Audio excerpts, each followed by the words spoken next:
опашката на четките е от розово дърво, а самата четка е от конска опашка.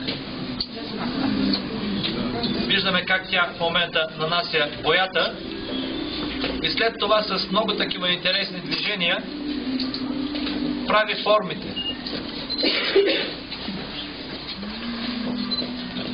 Значи това изкуство е било правено и с тия рисунки са били облицовани книгите отвън, за обложка на книги в историята. Вижте по какъв начин.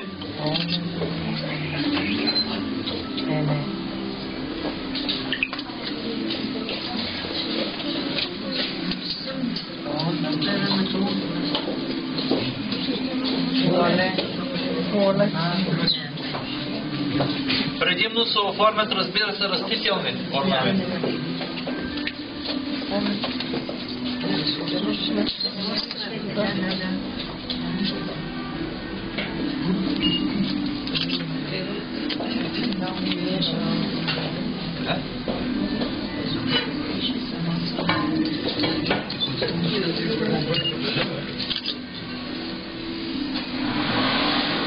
Много е зле.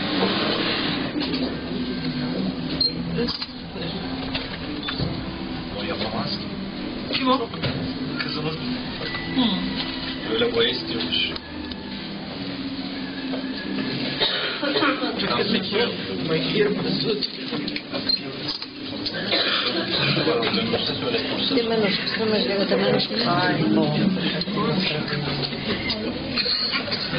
Виждате ли цветята, които се получиха?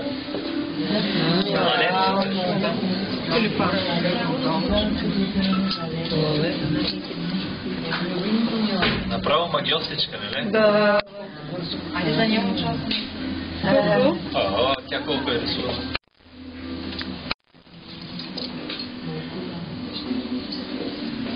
Предният път не съм ги водил тук. Къде е отчет?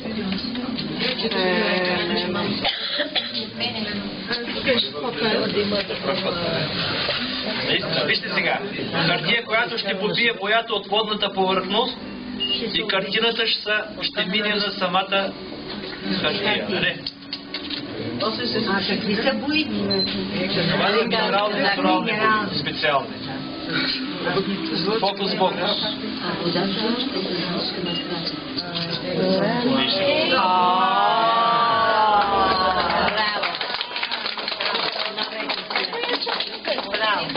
Много е красиво. Чудесно. Браво!